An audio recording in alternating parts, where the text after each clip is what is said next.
And now, the LSU Football Fix with Preston Guy, presented by TigerBait, starts now.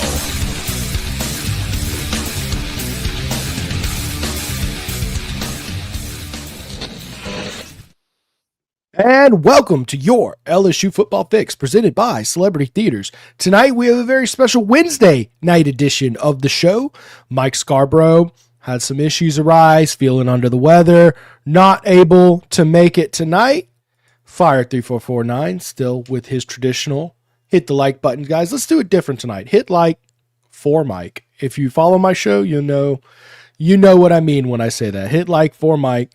Sometimes, guys, a good gumbo takes a little time to simmer. Lane Kiffin's roster gumbo. We turned up the heat today. We turned up the heat on Monday as well with the two quarterback. Today, LSU signed 5-star quarterback with 4 years of eligibility remaining, Husan Longstreet. I'm told this was an utter shock by everybody involved. It was a big pull. And good for LSU. You get the number one portal quarterback in Sam Leavitt. You get the sixth ranked quarterback in the portal, former 5-star, who's now willing to sit the bench, watch, and learn. It's been an incredible portal haul. They have the number one ranked portal class according to 247 Sports. We'll be talking about all that tonight. We're going to break down where the roster is at in each position group. And me and Taylor are going to chop it up and determine, do they need to add more? Do they want to add more? Or are they good to go? We'll talk about all that tonight. Join with me. And guys, I cannot tell you how much I appreciate him because Mike had some issues arose a little later in the afternoon, and I had to scramble to find a co-host to fill this spot. It's none other than producer at 104.5 ESPN, Taylor Sharp. Taylor, what's going on, man? Thanks for joining me. Yeah, absolutely. You know, I love the fly by the seat of your pants. It's kind of, do things on the fly or whatever. I'm here for it. I think I even texted you. You were like, hey, can you do it? I was like, yeah, on StreamYard, are we doing this in person? Like, what are we doing? Like, let's make this thing happen. Why not? Yeah, he just was like all ready to roll. So I'm happy about that. I will say this. At least there's no shortage of goings-ons with the football roster. A bit happening, huh? We're also going to be scoreboard watching the LSU Kentucky men's basketball game. Of course, LSU has started 0-3 in SEC play. Matt McMahon and company they had a great start to the season, and things just seem to fall off as it seems to be as tradition every year. LSU currently holding on to a 3-0 lead over the Kentucky Wildcats. So let's dive in. We got some super chats. We'll get to that, and then I'll get to your comments. I'm sorry, LOL. I thought Mike and Buddy would be on. I did that before the show came on. I'm not exactly. Did you have another comment? Oh, here we go. Good evening, Mike and Buddy from Effingham, Illinois. Do you think we have the best quarterback room in the country? Well, look, we'll chop it up. I'm sorry Mike couldn't make it tonight. I'm sorry Buddy couldn't make it tonight. Mike just had, he's not feeling good right now, so he wasn't able to make the show tonight. I'm here to fill in. Hopefully I can keep y'all entertained just fine, though. I don't know if it's the best, but it's close to it. Taylor, look, if Trinidad Chambliss and Deuce Knight are in Auburn, and then you got Walker Howard there as QB3, that's not a bad room. Are there any quarterback rooms in the room that strike you as absolutely better than what LSU will have next year, at least on paper? No, absolutely not. I mean, you just mentioned it. You got the number one quarterback out of the portal in Sam Leavitt. Yeah. You got a guy who was a top 10 quarterback in the portal with Husan Longstreet. And, we were talking about it a little bit earlier. This was a shock because, he visited over the weekend. That was before the Sam Leavitt news when he announced he was transferring in. And you had already had Landon Clark. I mean, you got two quarterbacks in a 24-hour period. And you're thinking, okay, you're good there. Then yesterday, there were a little bit of rumblings of Ryan Staub, the Colorado transfer, was considering visiting later in the week when the dead period was over. So you're thinking, okay, maybe that's the veteran they bring in behind these two guys. And then today, boom, Husan Longstreet decides, nope, I'm going to compete with these guys as well. Like, that's the Lane Kiffin effect. Guys are willing to come here and sit for a year because they want to learn under Lane Kiffin. Like, that's why you brought him here. It's incredible to see. And by the way, he's leaving a prolific offense at USC as well with Lincoln Riley. So that just, I think, and yes, there's probably some money involved as well. But that being said, LSU, it probably couldn't sling the kind of money at Husan Longstreet that a lot of teams who would be looking at him as a starter could have. Right. So I don't know that it is 100% about money. I think this is actually an excellent old school recruiting job by the LSU coaching staff. So kudos to Dane Stevens and Charlie Weiss Jr. and Lane Kiffin, Billy Glasscock, all those guys for making this happen.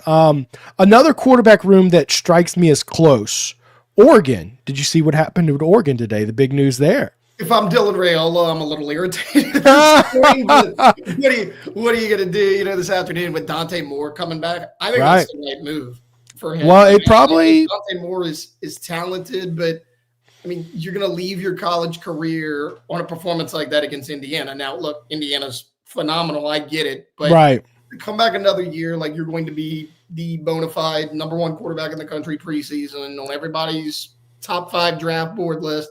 I think this is a really good move for Dante Moore. This was a mature decision, thinking long-term, like I want to play for that second contract. I don't care about the big NFL money now. I'll still get paid in college. I need to develop a little bit more. I think that was the right move for him. It's great. And, if you think about it, a lot of times the kind of money you can have being a fifth-year senior or senior in college can outdo what you're getting, at least on a year-by-year basis as a rookie, right? Like if you're making $6 or $7 million, that's like what a mid first round draft pick is making on a year-to-year basis. Now you do get a 4-year contract in the NFL, so there's more total money on it. But I think that ultimately Dante Moore staying in college is, when NIL first came out, I remember saying one of the big positives could be that maybe certain stars who would be going to the NFL will stay. I didn't know that the stars would be as big as Dante Moore, who's going to allegedly be a first-round draft pick. I thought it was like 4th-round guys. You know what I mean? Like guys who have no business really declaring early. Like remember those Les Miles years? Like 2012? Every year there were 2 or 3 guys that had like a 5th-round grade. They're like, nope, I'm leaving. Like, what are you doing? Part of a good team. Like come back. Be an SEC contributor. I understand financial. It's tough to criticize people on financial decisions. I get it, right? But you look at these guys and they're about to go make $500K next year if they make a roster, right? And you're probably going to get cut or be on the bench, whatever, not a contributor in the NFL, or you could be one of the best defensive ends in the SEC next year. You get what I'm saying? Like those decisions that were frustrating, you're not really seeing those NFL decisions. Now you are seeing portal decisions. That's kind of the big trade-off here. But overall, there's more talent in the collegiate level than we saw 10 years ago. That is a positive. They just got to iron out all the other structural issues. One day I'm going to write a column on all the things that are wrong on college football and how you fix them, and we'll see if it gets me hired as commish. Yeah, good luck trying to fix all the problems in college football. But dude, I've got them all. I know every problem and exactly how to fix it. Okay, now like if you're Dante Moore, you could come back, make $6-7 million, whatever he's making, or do you want to go to the draft because he's probably a first-round pick this year? But do you want to go get picked by somebody like the Jets, who are just horrendous at developing quarterbacks? You left before you were probably ready, and in 4 years, you're a career backup to practice squad guy. Or do you want to stay? Do you want to develop another year and really fine-tune your craft, and then you're a longer NFL career? Yeah, I totally get it. I would roll with the Nick Saban philosophy. And Nick Saban said this for years when talking with guys about NFL decisions. Look, if you're a first-round draft pick, you probably need to go and take the money, right? That's what I would tell any kid, right? And maybe even if you're a fringe first round, like your second, you might be able to work your way. Right. Even maybe then it might be the right call. Top 60. Yeah, I would say top 40. As a coach, I'd be like, yeah, you just need to go because there are, what was the left tackle Saron Black, is that his name? Yes, Saron Black, who was first round. He decides to stay, tears his ACL undrafted. And then now he's suing LSU to try to get whatever he can out of whatever insurance policy. It just, things like that do happen. So that's why I say first rounder, go get it, brother. Another super chat from Black Saint. Good evening from San Diego, California. Hearing anything on Jordan Seaton to LSU, at least a visit? Well, I did see some fake news that he was taking a visit today. Have not seen real news. Be careful with the parody accounts, guys. All I got to say is make sure you have trusted sources when seeing stuff. It's really easy to look silly with that stuff. I have not seen that he has a visit. I have heard he's going to be commanding anywhere like 2.5 to 3 million. That's a lot of money, guys. That's a lot of money for a left tackle. But that being said, hey, he'd fix a lot of LSU's problems, wouldn't he, Taylor? He would. Like you and I were talking about it a little bit before the show about what else do you need. I mean, I think you need 3 offensive linemen. Like if you can get 3 offensive linemen, cap off this class. Starters or just depth? Starting caliber offensive line, right? Because like you got numbers, at least a little bit on the O-line. You just don't have a ton of guys with experience. Like if you get 3 veteran starting caliber offensive linemen, then it's an A+ job by Lane Kiffin and the staff. So he would shore up a lot of problems. Sure, the issue is you paid a lot of money for the quarterback position, and everybody in the country is going to want some of Jordan Seaton. Oh, yes. I mean, it is the offensive line is a premium this market cycle. I mean, the word was that Lance Hurd, who's not anywhere close to as good as Jordan Seaton, was going to command around $2 million. And that's a disgusting amount of money for average offensive tackles, right? Jordan Seaton is incredible by all accounts and descriptions. So, it would be nice. I don't know if they have the money or not. I don't know where LSU sits financially. I have no clue what they can and cannot afford. You would assume with this portal class that they've pulled in that they got to be running short on funds. Sam Levitt, that was no cheap, especially, as long as that saga went on. And then they bring in Husan Longstreet after that. And then you're talking about Eugene Wilson, Florida. And they've brought in 30 portal guys, 30. Right. So take that for what it's worth. I would love them though. If you can pull them. I'll also throw another angle as to why I would be surprised. So quarterbacks, wide receivers, even running backs might give you a Lane Kiffin discount, right? Like you're about to put me into a sexy offense. How many yards am I about to pop off? What's that going to do for my NFL career? Hell yeah, I want to be a part of that offense. I'm not so certain that applies to offensive line, right? Like, I don't think his draft stock's going to go up because he was in some fancy high flying offense. In the past, Preston, like this year's Ole Miss offensive line, it's kind of an average SEC offensive line. Like there was nothing special about those guys. Remember Delano Townsend, who just pulled his name out of the transfer.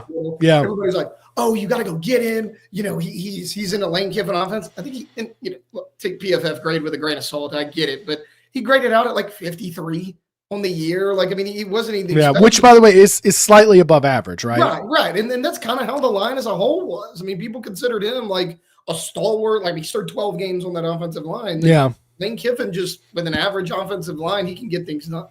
Right. Well, and that's the thing. Your system can sometimes play around offensive line. I do think they need some work. We'll go through. I have the entire roster printed out here on my notes tonight, guys. So we're going to go through it. We're going to discuss it all. LSU is beating the hell out of Kentucky right now. It is 14-to-3 over Kentucky. So hopefully the boys can stretch that out. We got another super chat here.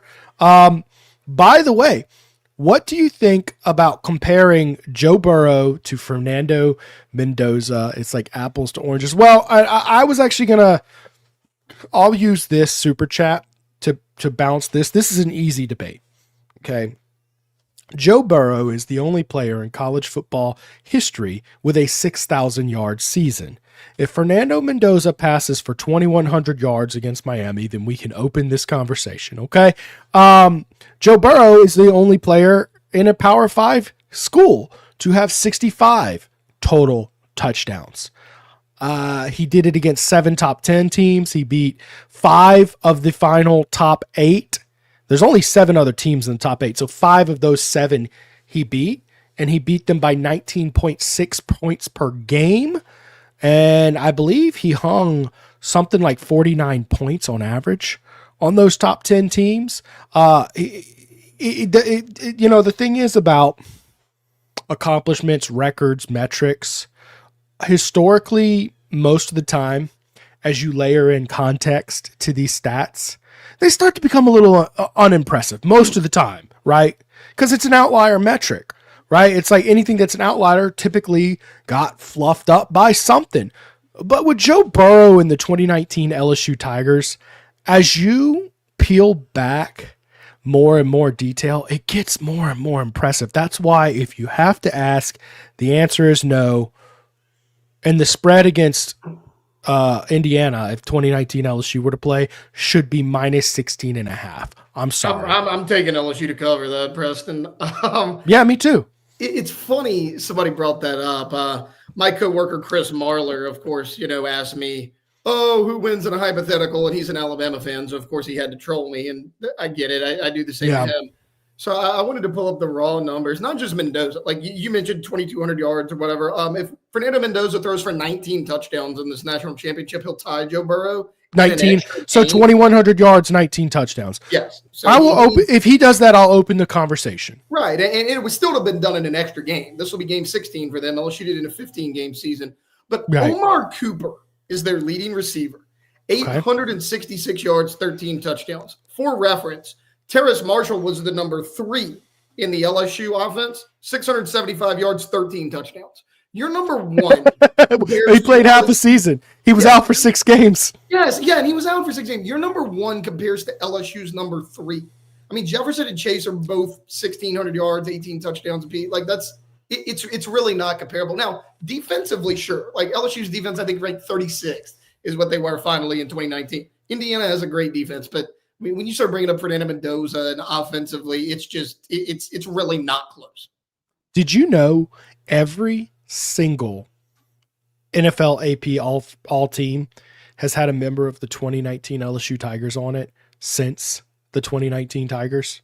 I'm not really surprised to hear that. And then, I mean, go look at the impact they're having. Like, go look at the Baltimore Ravens defense this year without Patrick Queen. They decided they were going to move on from Patrick Queen. They had a bottom 5 defense in the NFL this year. Oh yeah, got John Harbaugh fired. Yeah, the Steelers, on the other hand, they had a good defense. Like it's not. Well, just Mike Tomlin also got, disrespected enough to leave that job. Right. But still, yes, defense. I hear you. They're not just starters; they're impact players in the league. It's not close. Right. Oh, absolutely. And I mean, Derek Stingley Jr. No one talks about him. I mean, he was a starting corner on that team. He's a freshman, but he was there, man. It's just, I think as time goes on, historians will get to the picture. Like, we need to stop comparing. By the way, every year that goes on, as time goes on, have you noticed that they never say, well, is this team as good as 2020 Bama? Is this team Miami? Or 2021 or 2022 Georgia? Nobody. They asked the question once, and then they asked the same question: is this team as good as 2019 LSU? No one asks if the team that they asked about last year. They never ask about it again. Golly, right, like LSU 18-3 over Kentucky, guys. Man, they needed that, dude. I mean, they're a belt to ass tonight. You lost DJ Thomas. I mean, I think it was literally 2 days before SEC play started. He was your offense. And like the issue with LSU basketball this year, they've done a good job of playing their way back into games. They've just been awful the first 15 minutes of ball games. So like if they can keep this up, they can get a win. Now I understand everyone's going to say, oh, well, I saw somebody in the chat earlier. This is the worst Kentucky team in 20 years. Good, you got to beat them then. And that's what you're supposed to do. If this is not a very good Kentucky team, you got to go get a win. You got to show signs of life. Like Matt McMahon's doing what he needs to do right now. They're fighting for their lives. You can't go down 0-4. Dr. John Sibley Butler chimes in, says Texas has the best QB room in the country. Well, I think Arch Manning is a good, not great quarterback. And in watching him this year, I understand he had a hotter end of the year. I still don't know if Arch Manning is that great of a quarterback. He could be better than Levitt. I'm not certain. I don't know enough. I think the backup guy, yeah, here it is. RJ Lacey, I think is who they're bringing in. I don't know enough about those guys. It's possible. That's all I'll say. It's possible. Yeah, saying RJ Lacey's as good as Arch Manning, like that's a prediction. That's a projection. Right. You're not doing that based on. Well, in all fairness, so is anything we'd be talking about with Husan Longstreet too. Right. The difference for me is you have 3 guys. Give me Texas as third guy because like people are going to sleep on Landon Clark. I love Landon Clark. I know you know all about Landon Clark. I mean, it's just one of those. He was on the show that I don't know if you caught it or not on Monday night. I did, and he was a great kid, man. He's a stud. I mean, the thing I like about this quarterback room, since we're talking about it now, all of these guys are very similar players. Like you go look at Landon Clark and you're like, man, who does he play like? Oh, he plays kind of like Sam Levitt. And then you go look at what Husan Longstreet did this past year. There wasn't a ton of action, but 2 rushing touchdowns, 62 yards rushing in only like 2.5 game or a game and a half, really, if you look at it quarter wise. Like they're all very similar players. Like if Levitt goes down or his injury lingers or whatever, you got not one but 2 guys that can probably run a similar system. I think it was an excellent job getting all these guys. Yeah, no doubt. I love Landon Clark. The film is there. The formula for success, by the way, in a Lane Kiffin offense of taking a smaller division quarterback, an FCS or D2 quarterback, and plugging him in and making it work. Trinidad Shameless, great example. Now, you might say that that's the outlier, but I'm just pointing out that there is a proven track record of this working out. It has been proven to work. So I love what I see in film. He told me he could throw the ball 83 yards. All right. I reached out to Jamarcus Russell and asked him how far he could throw the ball in his prime. And look, this is going to disappoint everybody, but Jamarcus told me there's no comparison. I just think it's an interesting note. I said, what do you mean? He goes, it's not close, bro. I'm Jamarcus Russell. Well, I saw your interview you did with him when he said that, and a lot of people will be like, "Oh yeah, you could say that." Look, anybody listening right now, go to Twitter. Literally, just type in Landon Clark. It is one of the first films that come up. Yeah, it was a game against Western Carolina. He rolls to his right. He throws it from the 15 to the other 15. I'm not a math whiz. That's about a 70-yard throw, and he does it, and he hits the guy in stride. So all these people that want to say, "Oh, well, he played at Elon," and all this. If you can throw it 70 yards on the money, I don't care what defense you're playing against. Like, that's not a coverable throw. Nobody expects you to do stuff like that. I mean, I get that you got a 5-star in Husan Longstreet. You got the number 1 quarterback in Sam Levitt, but people are sleeping on this Landon Clark kid. He is a heck of an athlete. Well, I would have been happy with him as QB2 after all the research I've done. Look, and he has 3 years eligibility. QB2. Well, they're going to have to fight for it. All 3 of them are going to have to fight for it. And by the way, having those 2 quarterbacks when the big money guy Sam Levitt has the foot injury, that's very comforting. It's very comforting because, by the way, they're going to get all spring football to duke it out for QB2. And of course, I think Sam Levitt's going to have to come in and prove that he's healthy too. And part of the equation here, Matt Mock had a very similar foot injury in 2002. Well, Matt Mock said that after that, he wasn't quite as fast. So we have to understand running is a big part of Sam Levitt's game. Is he going to lose some foot speed? Oh, there's no way to really tell except for to get him out there and see if he can still run the same because he needs that with the way he plays the game. Go watch his tape at Arizona State. Brother likes to run the ball. I think he ran for 800 yards as a sophomore. I mean, as a freshman, I think he ran for 800 yards. So you need to use the feet. I am curious to see how he recovers from that. And then, if not, you've got 2 great insurance policies. Kenny Haynes, what happened to Mike and Buddy? Mike's under the weather tonight. Buddy doesn't do the whole digital StreamYard thing. I was telling Taylor. The surprising thing you've said all day, Preston. No, yeah, but you used to work with Buddy Sanji, is that right? Yeah, for like a year and a half I did. Yeah, you were like his producer. Okay, all right. So I was trying, and I always get to make. Who else did it? Carter Bryant, I think, was his producer too. Carter did it before me. Right. So I was like, wait, am I thinking of Carter? And then I was like, well, I am thinking of Carter, but it is also you. Anyways, Buddy does not do the tech stuff, man. What a surprise. And you asked me about coming in here, and I was like, I did just build this studio this year. I'm gonna be honest, I'm not sure I'd want to share this studio with another man. It'd feel, it'd feel like I don't swing that direction. You know what I mean? Look, man, if you don't want me to sit in your lap, just say it. Okay. I don't want you to sit in my lap. I'm 100% open to coming out and saying that. I do not want you sitting in my lap. Look, we got plenty of good comments. We're going to dive into roster breakdowns. I do have to get to a quick ad break, but yes, to answer your question, Kenny Haynes, Mike wasn't feeling well tonight. Last second had to pull out, needed me to take care of it. I needed somebody to fill in. Taylor's a good guy who doesn't mind missing. Matt McMahon opened a can of whoop ass on Kentucky 19-6. And that's how we got here. So let's talk about a little bit about how we're able to do this show. It is because people like Celebrity Theaters make it possible with their sponsorship dollars. Guys, Celebrity Theaters is Louisiana's only locally owned and operated theater with locations in Baton Rouge and Ruston. For years, Celebrity Theaters has been committed to providing a total family entertainment to its patrons. Because it's locally owned and operated, there's a few things you're going to be guaranteed to see, such as a clean facility, better pricing, superior customer service, state-of-the-art technology. The Baton Rouge location has the largest arcade in town with over 50 games. It also has the largest theater screen in town with the Dolby 3D Atmos sound system. And of course, every theater is equipped with the oversized leather reclining seats, which for me is a must-do. If I ever see the old school seats in the theater, guys, I'm running away. Guys, they do weekly specials. Senior Savings Day, Bargain Tuesday. They have half-price arcades and college night on Wednesday. Thirsty Thursdays going on.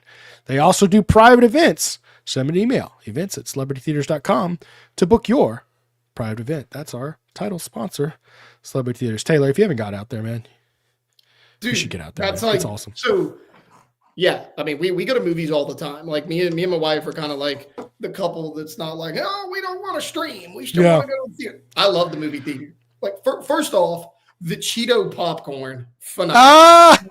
My favorite thing. Now, see, me and the wife always argue over it because she's like, I always see it. I've never ordered it, though. I'm like, it's great. It's now, like spicy Cheetos, right? So it's regular and spicy. Now, fingers would be orange for about 3 days. Trust me, worth it. No big deal. Me and my wife always argue because she's like, I just love the smell and the taste of like the traditional movie theater popcorn. I'm like, no, I'm a child at heart. Give me the Cheeto popcorn. It's awesome. You got to try it next time. That is so funny. That is so funny. Hit me up after the show. I'll tell you some more about celebrities and things we can do. My favorite thing is they have like Jack and Coke on daiquiris that you could just go in and so I've seen it. It almost looks like watch the movie with, and it's like $1 more than the soda because it's movie price sodas. And I'm like, all right, well, it's normal daiquiri price and movie price soda. Just get the daiquiri. Anyways, it's just funny. It's a great movie theater. I would talk about them without getting paid to do it. Jamarcus could study film. No comparison. Jamarcus was a man-child. Yeah, I love that he was so honest about that. I was so hyped up about 83 yards. I thought people would really enjoy the note if he was like, yeah, it's about as far as I could throw it. But I still think it's so funny that Jamarcus is like, yeah, man, no comparison. It's like, I'm gonna ask one Matthew Flynn tomorrow. Yeah, you should ask Matt Flynn how far he could chunk it. Well, and you have to understand he's gonna exaggerate. I know it ain't 80. If he says anything beyond 65 yards, he's. I'm taking 10 yards automatically off of whatever he tells me. Have you ever actually looked up like the farthest throws in NFL history? Yeah, like so in game. Baker Mayfield has like almost an 80, but it wasn't complete. Okay. So it's like 78. I always thought I seem to remember like 71 from Aaron Rodgers being the longest. Right, yeah. It's not as like you don't see throws that are beyond 79 yards like ever in the NFL. So that just that kind of speaks volumes. Let's see here. Watching McMahon has the balls locked in. Boy, do they. I appreciate that. I like how in this day and age, there's so much multi-screening going on. People can watch the show and watch the game. You won't be able to convince me LSU has the best QB room until Lane signs up Preston. Dude, I don't know who did it, but someone on Twitter, when LSU hadn't signed a quarterback, photoshopped my head onto an LSU quarterback's body, or I guess used AI. And people have just thought that's the most hilarious thing, just me being the quarterback. Which, look, if no one else wants to do it, I will do it. The offer stands. I'll do it for 1% of what Sam Levitt's making. Can you play any other positions? Well, I mean, basically every other position is a position I'd be better at than quarterback. Well, I mean, we're set at quarterback anyways, but like I can play offensive line. I look, not to brag, but I was the 5th best offensive lineman on the 2nd best football team in 1A 15 years ago. Hey, that's you're working top 10 there, guy.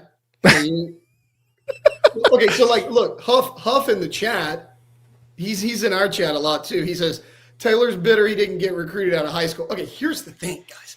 It's not like it was like this close. They didn't even look my way. Okay, there ain't nothing. Didn't look my way either. I'm not gonna be one of those people that's like, oh man, if I didn't have that knee injury, I would have been all state. I'm a guy that knows my limitations. Okay, we're all good.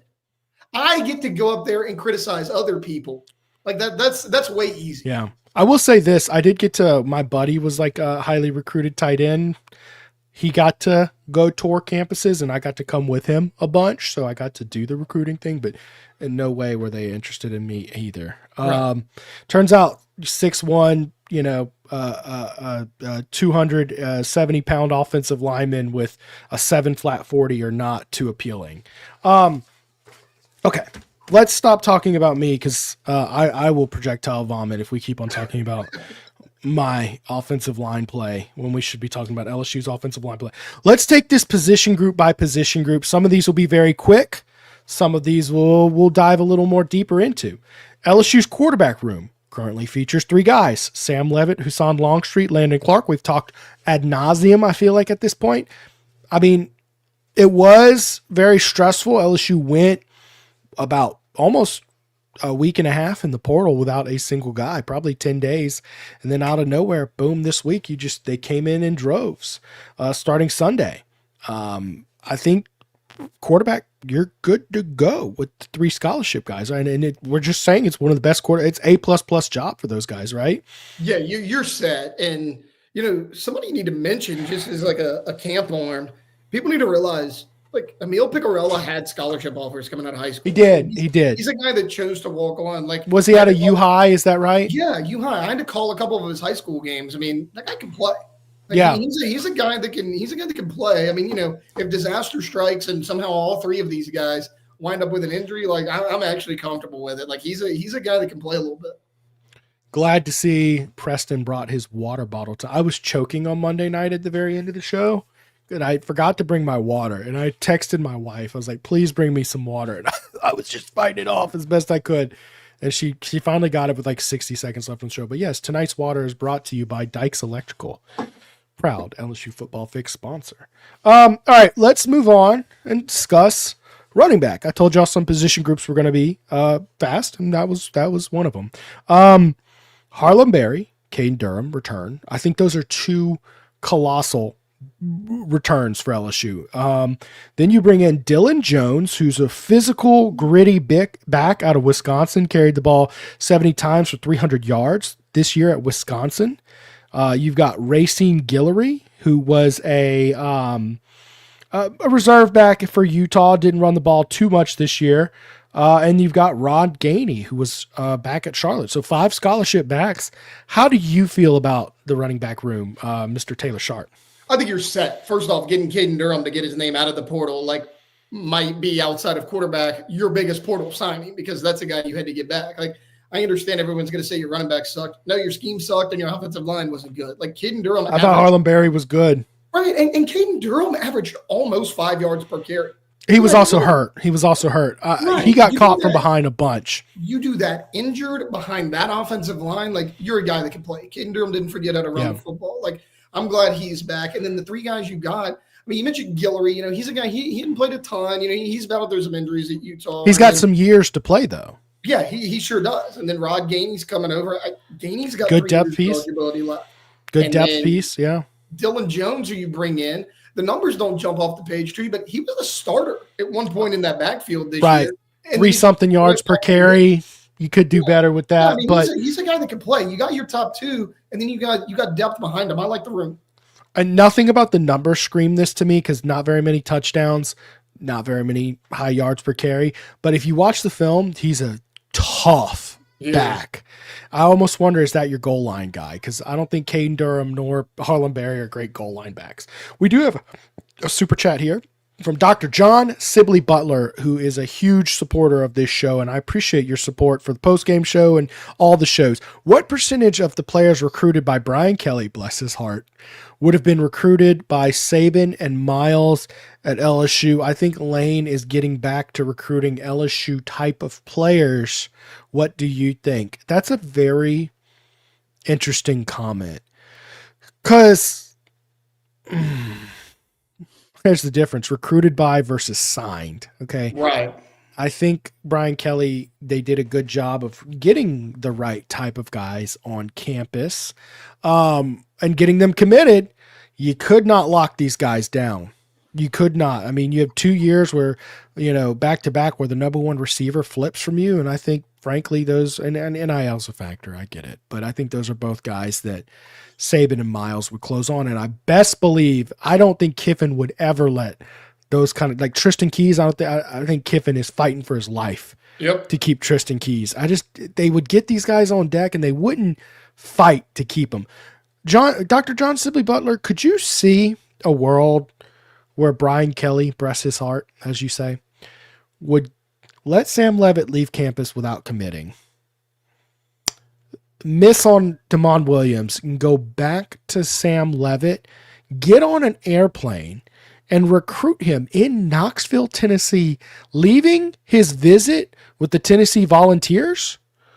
That's just not the kind of effort Brian Kelly was looking to put in, right? Yeah, I'm glad you mentioned that, Preston, because, a lot of people, myself included, we're critical of the whole, look, you're flirting with Damon Williams, you got the sure thing right in front of you. I get it. And Lane will probably, tell you that was a misstep, but he owned up to it, right? Like he instantly was like, I got to go get this guy. I made a mistake one way or the other, whether it's my fault, whether we didn't fight hard enough to get Leavitt here.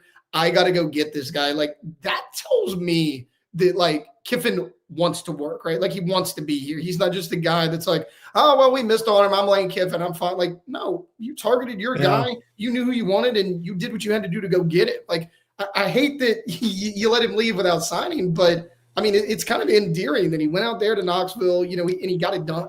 Ballsy is how I would say it. Ballsy, absolutely. Because here's the deal. If he doesn't do it, he's a joke with everybody. I'm going to also throw another angle out you here. What percentage of this roster was Louisiana players this last year? Not very many of them. I think Mike said like 30% of the roster. Yeah, it's like 30, 35, somewhere in there. And it's pitiful. And actually at times they did a very good job locking down the state. I remember there was a couple years where it's like 12 out of 15 in state. But there was a problem. The end result was he wasn't retaining and developing these Louisiana guys, which is another angle I will throw out there. It's not about just recruiting them to come play for LSU. It's about signing them to play for LSU and then developing them into stars and making them want to stay around. In retrospect, this is not a take I had while he was coach. I'm not going to sit here and pretend I knew this all the way, but in retrospect, you have to wonder, when talking about cultural fit, was there maybe some cultural issues where Brian Kelly didn't jive well with these Louisiana culture players and they would want to leave? Just a question. Yeah, no, and to your point, like, nobody had that opinion when they signed. Like, you saw the national media say, "Oh, he's not a fit." My response for 4 years was, "If you win games, you're a fit. I don't care about it." Turns out it's actually pretty important, and it turns out he probably was a poor fit. But, like, to answer this question specifically, I think actually a good percentage of these players do get recruited, because I think Brian Kelly and his staff's problem was development. Go look at the offensive line last year.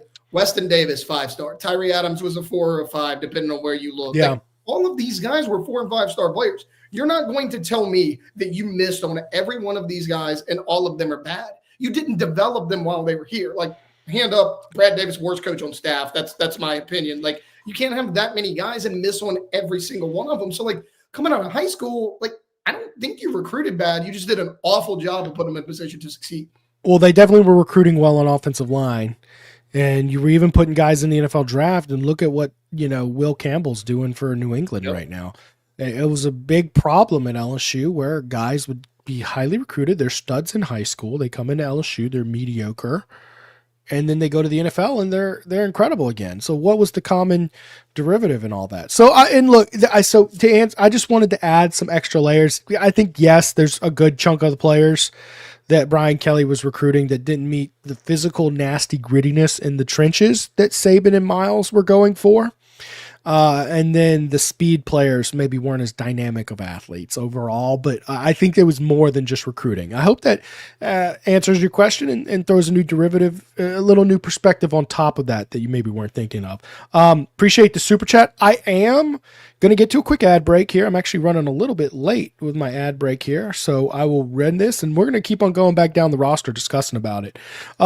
Guys, Lane Kiffin is doing everything he can to get LSU's roster wired for success, but you need to get your home wired for success with Dykes Electrical. Whether you need lights on Tiger Stadium or just a humble TigerBait studio, Dykes Electrical is wired for success. 10-story office building, they can wire that. 200 square foot warehouse, they can wire that. Expanding your existing commercial building, they can wire that. Changing out a breaker, whole electrical panel, or just a receptacle in your home or office, they can wire that. Upgrading the old lighting in your home office, they can wire that too. Give them a call today, 225-216-9180 for a free estimate on your home project. That's Dykes Electrical. Make sure to let them know TigerBait sent you in. And guys, if you're getting ready to celebrate LSU's quarterback room, there's no better place to go than our friends Stroube's in downtown Baton Rouge. All TigerBait live shows are proudly brought to you this football season by Stroube Seafood and Steaks, located at 107 3rd Street in downtown Baton Rouge. It prides itself on providing 5-star dining experience at a reasonable price. Stroube's is locally owned and operated, with ownership in the building daily, taking a level of pride in its food and service you just won't see from any old corporate establishment. Features a full menu of specialty meats, including USDA Prime Black Angus steaks, 100% certified Wagyu New York strip, and for those looking for something outside of red meat, they offer items such as the dry-aged pork chop, black truffle lobster pasta, redfish, and plenty more. Book your reservation online at Stroube's.com. Make sure to let them know TigerBait sent you in. And guys, if you've seen the Lane Train shirts or the Bayou Bandit shirts going around, the best place to get them is our friends at Alumni Hall. Guys, it's the best place to get all your officially licensed LSU gear. They're your ultimate shopping destination for LSU fans. They've got it all. Nike, Champion, Johnny O, Honor Reserve, Peter Millar, Southern Tide, hats, Yetis, gifts, accessories, guys. They got it all. Shop their store in Perkins Row or shop online anytime at alumnihall.com. Do not forget to use the TigerBait discount code, all one word, TigerBait. You'll get 10% off your order online or in stores. And guys, best place to shuck one open, downtown Baton Rouge, 315 North Boulevard. It's Bay's Oyster Bar, the newest oyster bar in town. They're serving up the freshest farm-raised oysters from East Coast, West Coast, and Grand Isle. No mud, no grit, just clean, delicious flavor. Not into oysters, guys? They've got plenty of other items. Don't worry about it if you're not an oyster guy. They will take care of you. Or if you want to go with an oyster person and someone else is the not oyster part, look, they'll take care of you guys. They got turkey, brie, and bacon sandwich, classic roast beef, po' boy. They'll get you taken care of. Okay, boiled shrimp. They also will be featuring a bar, fully stocked, with top-notch bourbon, whiskey, craft beer, all the goods. Don't forget to check out Baton Rouge's newest oyster spot and let them know TigerBait sent you in. All righty, let's dive back into it. Wide receiver. Oh, I don't think they have enough, Preston. You don't think they have enough? All right. How many wide receivers do you think are on roster right now? Portal, high school, returners. I think it's 13, 14. 13, bingo, 13. Ding, ding, ding. Someone did his homework. God, I'm so glad I brought you instead of like Flynn or Hester or so. No, not Hester. I'm not going to trash on it. Hester does his homework. My God. But Flynn, he'd be like, I don't know, 4. Yeah, at least 4. Anyways, there's one returning receiver. Can you name the one returning receiver? Yeah, today you had 2. Now you got 1. Yeah, you had 2. Now you're down to 1 because Nick Anderson entered the portal. Yeah, you got Philip Wright. That's it. One guy. And you can name him, but probably most of the chat couldn't name him. I don't know. I think it's a pretty knowledgeable fan base we've got here. But yes, Philip Wright is your sole returning receiver. Hadn't really done much to accrue stats, but LSU did bring in 3 high school receivers, and doing my math right, sounds like 9 portal receivers. And the craziest part is most of these portal receivers were coming with no quarterback committed, just faith in the Lane Kiffin offense. Because look, these are guys whose stats matter to them, man. They don't want to just take a paycheck and come to school somewhere. They want to know they're going to get the ball. And kudos to George McDonald and the offensive staff for bringing in these guys. So Jabari Mack, Corey Barber, Braden Allen. Braden Allen, Lafayette wide receiver. Jabari Mack, freshman out of New Orleans. Destrehan guys do work at LSU, by the way. Yeah, they're pretty good. They're pretty good and faithful, by the way. Corey Barber, the Ole Miss commit, they flipped right before signing day. Then you've got Chase Brown, Kansas State wide receiver, who I think is special. He's going to do special things. Winnie Watkins, who had an outstanding freshman season for Ole Miss, very talented guy.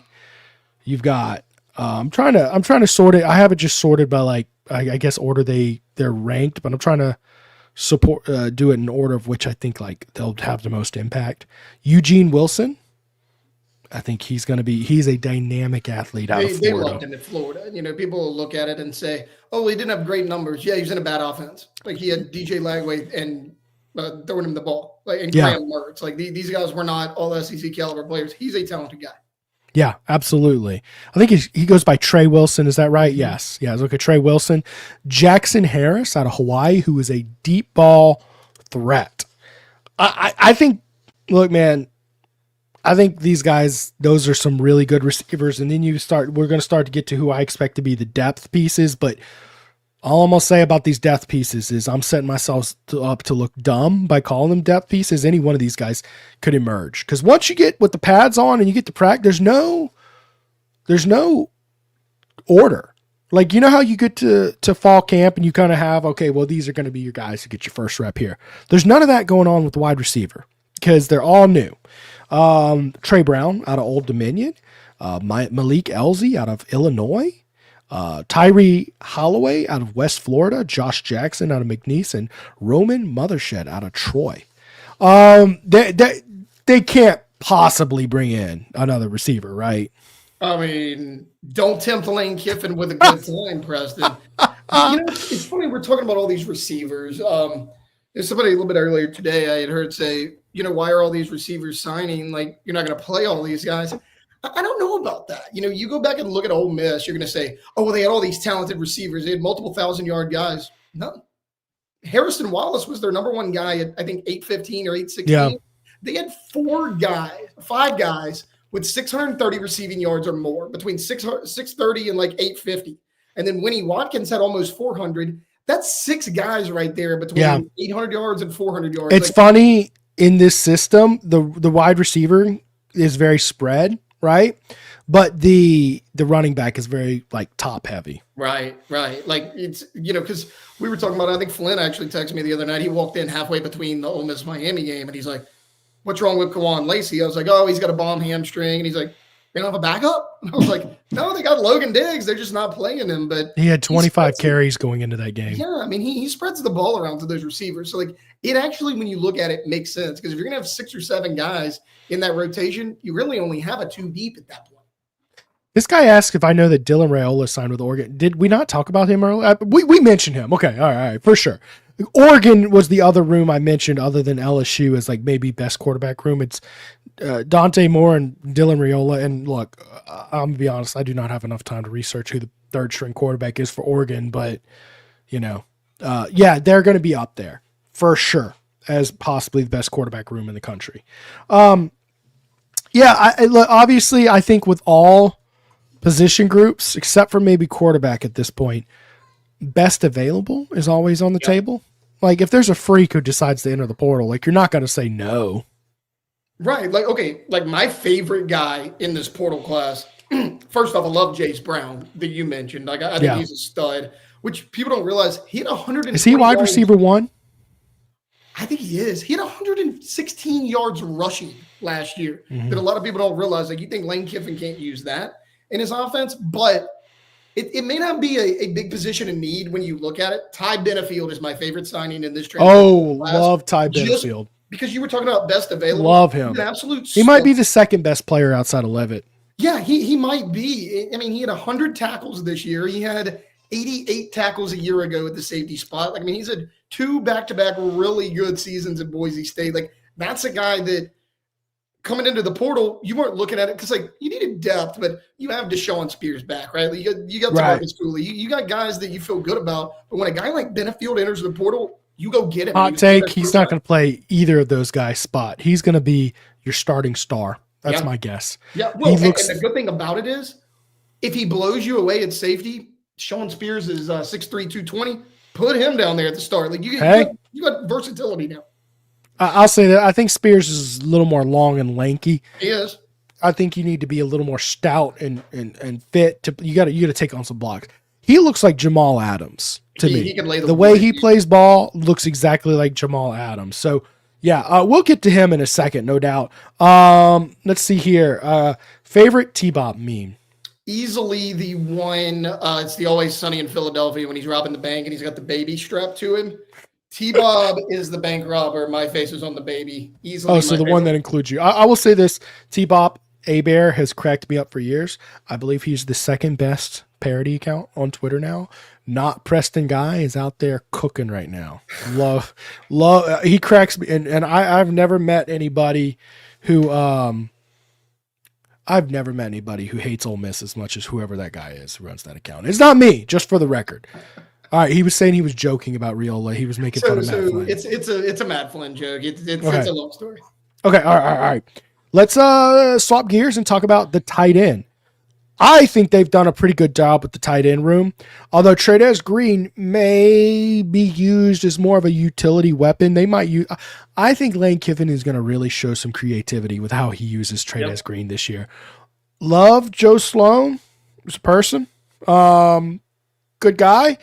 I think that he had the quad rights, Trey'Dez left formation, and that was it. That was how they used Trey'Dez Green this last year. That they could not find another way to get him involved. I think Lane Kiffin's going to find a ton of tricky ways we're not even thinking about. Like, they might line him up wide and do screens with him. You know, like where he's blocking for, Jace Brown or someone like that. I just think they're going to do all sorts of crazy stuff. But is he a full-time tight end in this offense? Well, you got J.D. LaFleur, who's returning. You big guy, too.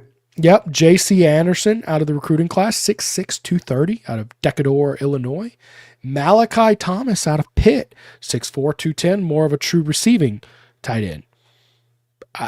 Look, especially if Trey'Dez Green is able to give you dedicated tight ends reps, it's a pretty good tight end room, right? Yeah, it's not a flashy room by any means, but it's exactly what you need. Like, Malachi Thomas can block. J.D. LaFleur is a big guy. You like J.C. Anderson, and then Trey'Dez can do it all. I don't know that Trey'Dez is number one wide receiver. I think he will be used as a wide receiver at times because he brings a different skill set. He brings a nightmare mismatch. I also think this coaching staff is going to be smart enough to understand that he's a mismatch for any 5'10" corner, and where you line him up is where you are going to force them to bring a safety, or you will identify their zone coverage based on him, because any man coverage, they're going to put a bigger safety on him, or maybe even a linebacker who's good in coverage, right? Because you cannot put a short corner on him. And I think that anytime you recognize that, you can use him in more ways than just throwing the ball. You can identify the coverage. They're in zone because guess what? In front of him is a 5'7" corner. This is clearly zone, okay? Anyways, he will not be your number one wide receiver, at least not true wide receiver. Switching gears here to offensive line. How many bodies do you think they have on the offensive line right now? 10. They have 11. Okay. 11. Okay. And let's break it down here. They've got Solomon Thomas, who's returning, who I think is actually unsung hero. People forget about him because people forget. Like 5-star stud, everybody wanted him. Braylon Moore, who was your one good offensive lineman a year ago. Weston Davis, to many people's chagrin, but maybe the system and all that, and maybe he improves. Brett and Bo Bordelon. That's it. Those are your returning offensive linemen. Jacoby Jones out of Copia Lincoln, which Copia Lincoln used to be a freaking JUCO powerhouse. Oh, yes. I don't know if there's anything such thing as JUCO powerhouse. Ryan Moret. They've got William Satterwaite out of Tennessee. He played center. Center at Tennessee, Yeah, so you have to wonder, is he going to get a guard spot, or is he going to play just your swing guard and yeah that DJ Chester role, if you will? Bryson Martinez out of EA, my favorite player in the recruiting class. By the way, he can play some tight end for you if you need be, because he played tight end for times. Quarterback. I mean, yeah, all sorts of dynamic things. I think he was a top 100 player, if I'm not mistaken. Great player to bring in. Love that. Darren Stray out of Kentucky, who big body, was a fringe 3-star guy. You have to wonder how that's going to work. And then you bring in North Carolina Central offensive lineman Jaquan Sprinkle. Sounds like an All-American. Jaquan Sprinkle, you kidding me? Yeah, so I think there's some things to like here, but I do think offensive line's a problem right now. Yeah, it is. It is. You don't have a lot of experience. Like you mentioned, those bodies. Bo Bordelon's barely played. Brett Bordelon hasn't played at all. Right. Ryan Murray is a freshman. Bryson Martinez is a freshman. Like a lot of bodies, not a lot of experience. You need, I think Solomon Thomas. So look, they are going to entertain Devin Harper from Ole Miss, but Devin Harper's basically in the same spot as Solomon Thomas, only lesser recruited. Right. I mean, you need experience. You need 3 more guys with starting experience. So yeah, Jordan Seaton would solve basically. I think you have 3 problems on this football team, and it's 3 starting offensive linemen is basically what it comes down to. I think of this group, you'll be able to find 2 quality starters. I believe that. Okay. I think Braylon Moore is going to start for you. Right. Well, there's one, and then I think of the other 10. Somehow, some way, you will find another quality starter. That being said, I'm not so sure you get another quality starter out of this. I think you need 3 starters. That would solve 1/3 of your holes. Yeah, unless a freshman like a Bryson Martinez, right. He just breaks out and has a great. Right. That's what I'm saying. I'm leaving the door open. You just never know. Right. Someone asked about Colorado guy. That's Jordan Seaton. That's who we're talking about. He's going to command like $2.5 million or more. I don't know if they have the money or not. I don't know. All right. My son's trying to break in the room, so y'all ignore that. All right, let's do one final ad break here, and then we're going to get through defense. And I think defense will be a quicker conversation. Yep. Just simply, you'll see what I mean. How about that? Well, you'll see what I mean when it's a quicker conversation, because there's less holes. All right, guys. One thing we try to do with all of our TigerBait sponsorships is we partner with locally owned businesses we've experienced firsthand and we know we can endorse to provide an outstanding experience for our listeners. Capital City Grill fits that role perfectly. Located on 100 Lafayette Street in downtown Baton Rouge, Capital City Grill is your ideal lunch and dinner stop for a casual dining experience. Capital City Grill features a variety of sandwiches, burgers, seafood, pastas, steaks, and plenty more, with almost everything priced at $30 or below for an affordable experience. Don't forget to celebrate a Tigers win at their Sunday morning brunch, 11 a.m. to 2 p.m.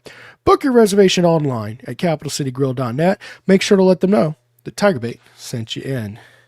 And guys, take a look at these great rates our friends at Genesis of Lafayette are currently promoting. Guys, Genesis Lafayette is the premier luxury dealership offering the finest cars and SUVs in the region.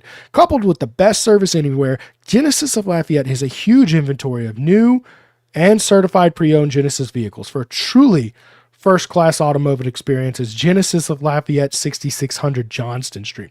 Here to exceed expectations, Genesis of Lafayette. Shop us online, genesisoflafayette.com, or call them 877-856-2961. Let them know TigerBait sent you in. Whether you're in Tiger Stadium or tackling a Monday morning, Rejuvenate Medical helps bring out your A game. Testosterone and peptide therapies built for men who want more out of life. Visit rejuvenemedical.com. That's Go Rejuvenate. I've noticed that my mental clarity is better. I'm able to focus more. My energy levels are up, and I bounce back in the gym more like I'm in my 20s and 30s. I feel like myself again, stronger, sharper, and ready to take on anything.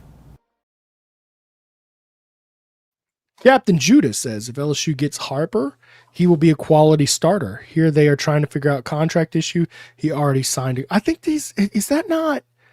No. You could be right. That could be him with the contract issue. Yeah, I hate one of my. Look, I'll be very forthcoming. My least favorite part about my job in this day and age is the fact that we have to deal with finances with these players and legality. I just never thought when I was covering sports I just ignored all the sections where my professors were telling me about, this is the legal section where we have to cover this and politics. I don't need to take the finance class. Brother, communications majors. That's what I was like. Look, man, I'm not here to cover court cases. All right. If I have to do that, I'll pivot and get a new career. All right. Like, I'm sorry. I will never be a political reporter. I can't do it. I can't cover. I don't even know what to name this stuff, man. Like what is it when you go downtown and you're at the state capitol and they do hearings? Like, I don't know. I can't do any of that. So yes, that's my least favorite part about the career, but I try not to complain because I get paid to talk about sports, and that's pretty freaking awesome. So I've always told myself, I'll mention the negatives, but by all means, it's the best job in the world because you get paid to talk about sports, and particularly me, I get paid to talk about my alma mater. Are you a man shipper? We've talked about this. I am a Southeastern Lion. Oh, I'm so sorry to hear that. Are you okay? Don't be. Their communications program's awesome. Oh, really? Okay. All right. But we are a J kid though. That's what they call them, the journalism kids. All right. Defensive line. You bring back. Guess how many bodies you have at defensive line. Just take a whack at this. And I'm combining edge, and defensive tackles combined in this. 13? How about 16? That's a big number. Brandon Brown, Sean Washington, Don McKinley, Damian Shaklin, Gabe Rellifer, Kalaj Cobbin, Dylan Carpenter. Those are your returners. Who do you bring back from high school? How about Lamar Brown, the number one player in the country, which, by the way, legitimate question. Previous staff said Lamar Brown was playing just defensive line. Does he maybe get some early reps at offensive line? I'll tell you this, Preston. I had to do his games at U-High for Varsity Sports now. I want him on the offensive line. He's better on the offensive line, but you're gonna let the kid play where he plays. I think it's a bigger need. I would love to see him make the move, but I don't know how realistic that is. I don't know. And I don't know that he's good enough as a true freshman to be a starter on the offensive line. If he is, then that might you might say that that's your way to get on the field early while you work your way up on defensive line. I don't know. Interesting situation there because the need is bigger on offensive line and it's not particularly close. It's a new coaching staff. Previous coaching staff had determined you're going to be defensive line and defensive line only. We'll see what the new one does. Richard Anderson, 5-star defensive lineman out of Edna Carr. Mike's been all over him. Mike says he's a better defensive line prospect than Lamar Brown. I think he is. Again, I think Lamar Brown is an offensive lineman, 100%. Yeah. Like, I think he's a good defensive lineman. I just right now I thought he was better on the other side of the ball. I think Richard Anderson needs some time to trim down. Okay, I think he's got that very stereotypical baby fat build right now. Now I think he will be an outstanding lineman. That being said, this is a position, defensive tackle, that tends to have a learning curve. You would think it wouldn't because it's a simple position to learn, but it's not about. It's heavy on technique and leverage. It's heavy on learning how to play with your pad level because a lot of these high school guys have bullied the guy in front of them their entire career. It's also heavy on man strength. Okay. You know how rare it is a true freshman can come in with just the strength. Right. You got to trim that baby fat a little bit. You know how old Indiana's front seven is? Those guys are like 26 years old. Okay. Yeah, it shows. Do you know how few 18-year-olds can come in and bully a 26-year-old? No, nobody I know. That's why I'm telling you that there's a learning curve. It's very rare in the trenches, the true freshman. Now, sometimes Will Campbell can, but even Will Campbell and Emory Jones did have some learning curves. 38-22 at halftime, by the way. His first snap against Florida State, he got driven back. He got his face ripped. Yeah, absolutely. He even said that in interviews. 38-22 for the men's basketball team at halftime here. They are. I hope Lane Kiffin's there because we need to end the losing streak of Lane Kiffin going to games. Because we've been talking about this. Lane's 0-3 at LSU sporting events. Well, and let's throw this out there. 0-4 if you count him as Ole Miss's head coach. Okay, that's true. 0-4 this calendar year. I'm just saying with him in attendance. 0-4. So. Yes, I want him. Look, if you're going to spot me 16 points, send him out. I don't think they'll choke. Right. Second half guy. Get him out there. All right. Deuce Gerald's coming in out of the high school class. Another this is the guy. Highly recruited guy.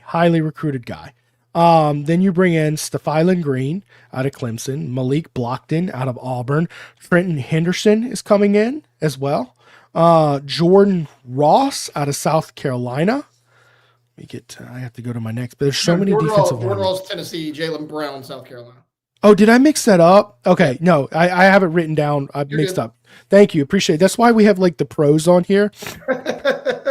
Like Taylor Sharp. That's why I would never call Matt Flynn to do this show, because between me and Flynn, no detail would be done right. Jalen Brown is coming in.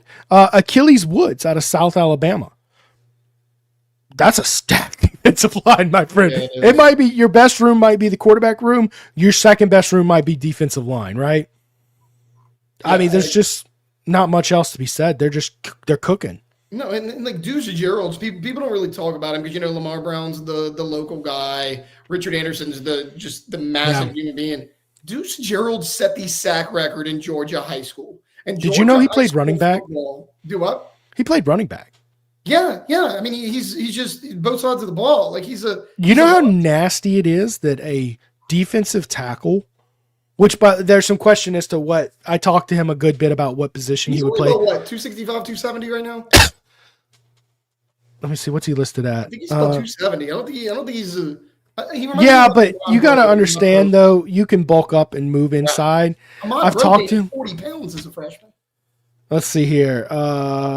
He's listed at 268. You would think he has to start off as an edge then, right? Mm-hmm. But he's got the square wide shoulders to play D tackle if he needs to, right?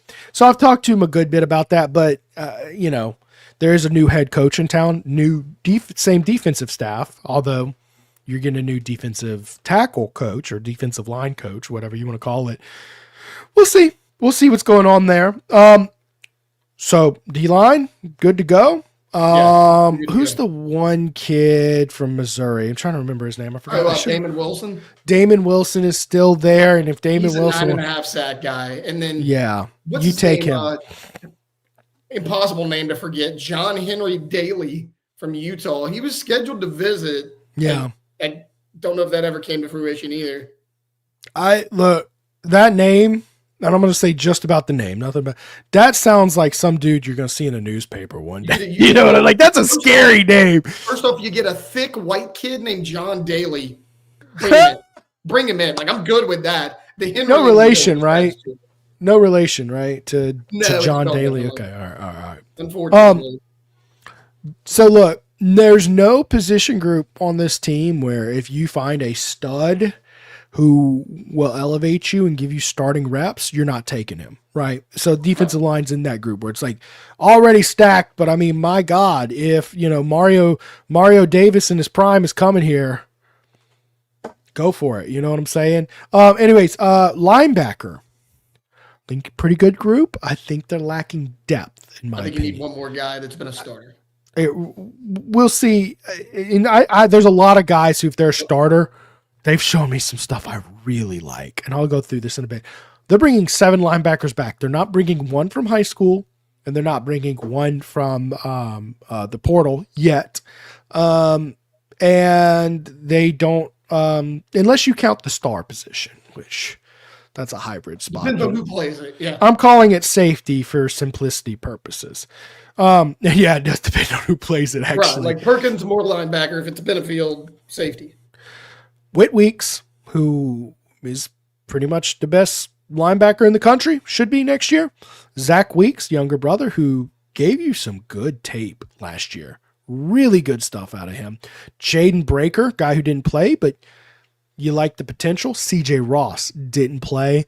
Love the potential. I mean, this is a track star guy. This is a guy who runs like a 4.39 40. Love see. And by the way, CJ Ross, could see him taking star reps. I'm just saying. Keelan Moses, the local U High kids, love what we saw out of Keelan Moses. He actually played some significant reps last year. Love what you're seeing out of him. Davin Keys, who started a ton of games. Tylen Singleton. 7 for 7 are guys with promise, in my opinion.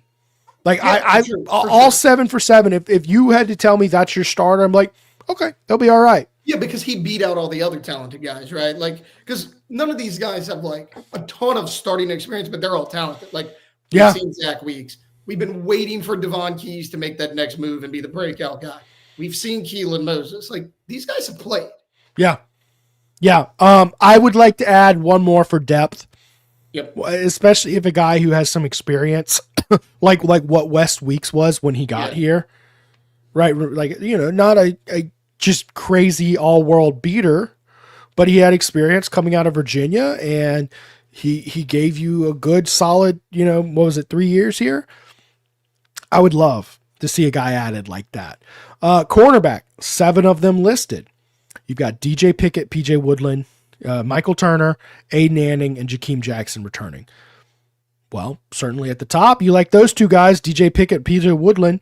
Then you bring in Haven Finney and Desarian Alexander. Haven Finney, very talented guy. Very fortunate to retain him. I think you got a pretty good room. I think there's a big drop off once you get to that nickelback spot, right? There is, because like your top 2, I mean, PJ Woodland, DJ Pickett, that's as good as any returners in the SEC. Like those guys. Doubt. That's what I loved about the raw pieces of this defense before the portal. You knew you had a guy in the middle in Whit Weeks, and your secondary, even without adding Todd Benefield, your starters may have been set with a Cooley and a Spears in the back end, and then Woodland and Pickett on the side. Like, there's a lot to like about this LSU secondary. A lot to like. And I think it's a group where if you have to roll with these guys, okay. I do have some questions because you can't go too deep with a dime formation. Right. Right. You're going to have to scoot some safeties over. I would like to see 8 or 9 corners. We'll see if they get there or not. But that's where they stand currently.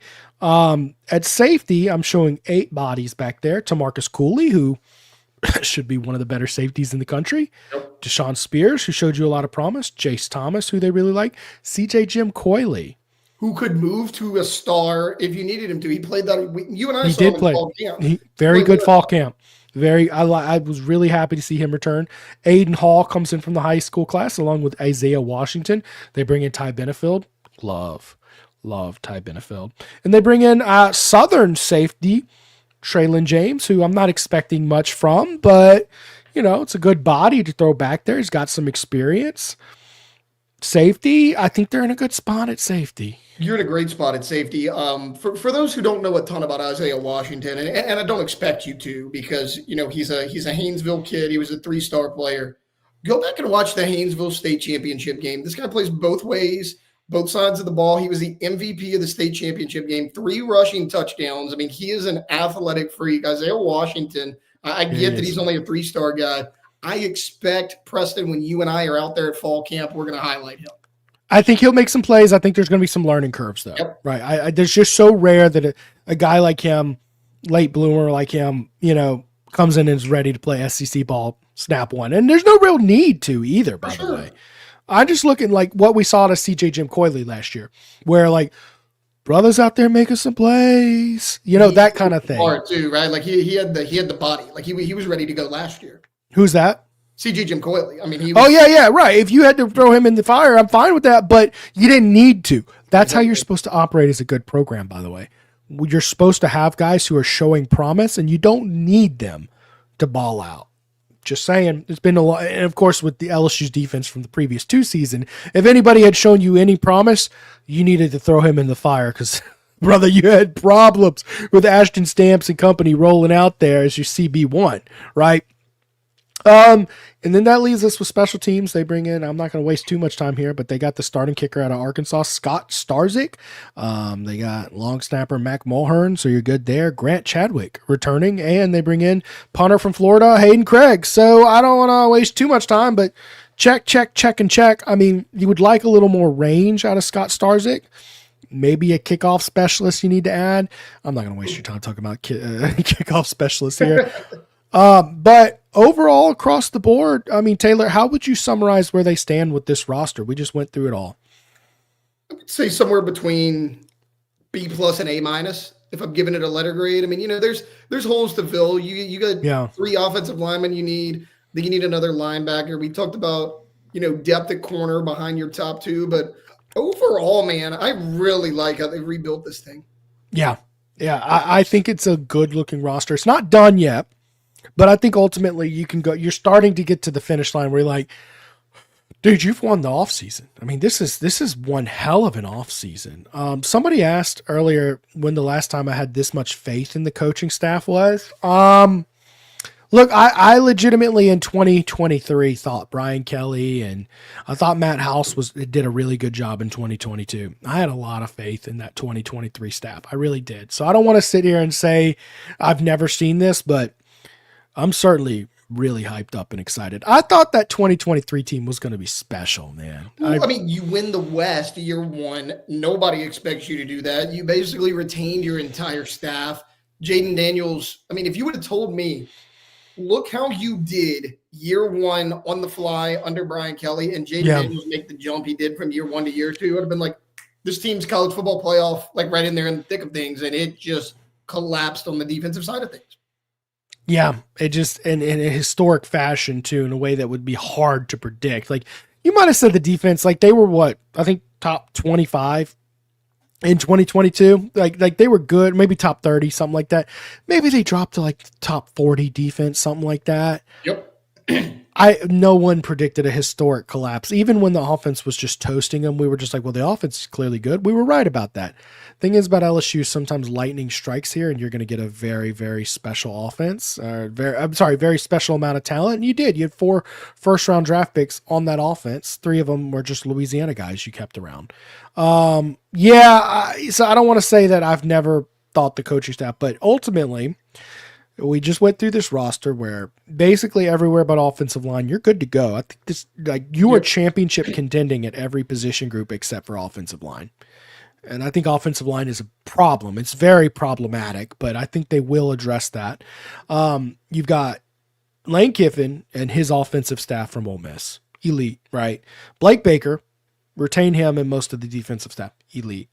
You got the number 1 portal class, number 1 overall player out of high school, number 1 overall player out of college. I'm sorry, the portal as well. Everything's there for you. What's your hype meter at, Taylor?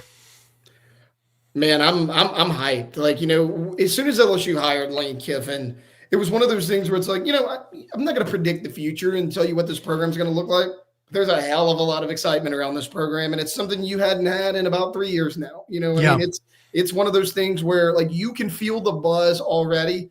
You let July and August roll around, man. You're going to feel it in the air in Baton Rouge, and whenever that happens, sometimes there's special things on the horizon.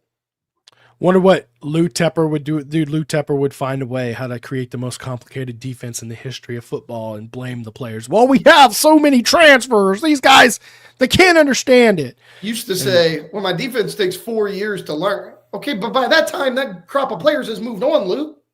And then the new crop is in. Dude, it's so frustrating. Jerry DiNardo just let him have it too long. He should have canned him. Old Jerry DiNardo. And by the way, I do give Jerry DiNardo a lot of credit for starting the rebuild of LSU because he did start to make culture changes with like, getting guys to stay home. He did start that. Guys, I appreciate y'all for watching. I especially appreciate Taylor for last minute notice coming and talking some ball with me and bringing some knowledge tonight. He was spitting it out, citing his experience as a play-by-play caller, U-High, all sorts of good stuff, man. Taylor, you actually have a Twitter now, and I think people need to look. Last time you were on here, you didn't. It was time to get the Twitter. I also got rid of my dial-up internet, so you know we're out of the Stone Ages. You know, let me see here. I'm gonna do something I've never done for somebody before. I'm gonna pull your Twitter up so people can follow it. Let's see here, because I mean, you just got one like what 3 weeks ago? About a month. Yeah, it hasn't been very long. Oh wait. Oh crap. It's not actually pulling up for me. All right. Well, look. I'm gonna give you a tweet later on and say, y'all go follow my boy @_Taylor_Sharp. Taylor_Sharp_. Taylor_Sharp_. Okay. All right. Y'all go follow my boy. All right. I'll give him a tweet out later on because my Twitter's being weird, not wanting to pull him up. Where else can they keep up with all your work? Whatever plugs can you get out? Man, I'm a little bit everywhere. You know, I mean, you can catch us morning show 104.5 Monday through Friday, 7 to 10 off the bench. Yeah.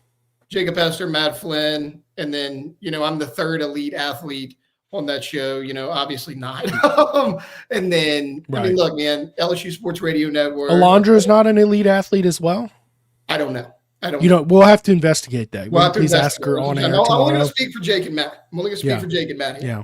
I don't want to put words in anyone's mouth, but Right. LSU Sports Radio Network, calling high school football and baseball and varsity sports now. Bouncing around a little bit everywhere, man. There you go, guys. Make sure to go give him some support. He needs the Twitter followers. He's definitely worth the follow. And I think he has like 200 followers because he joined a few weeks ago as we were discussing there. So I appreciate you and I appreciate everybody for watching. Let's go watch the end of this LSU basketball game. Looks like they're doing their best choke job as they are now leading only 44-37. I'll be back Monday. Mike Scarborough should be back Wednesday for his regular scheduled slot. I appreciate y'all for watching through, even though Mike wasn't here. Appreciate y'all for joining us. So everybody have a great night. We'll catch you soon, okay?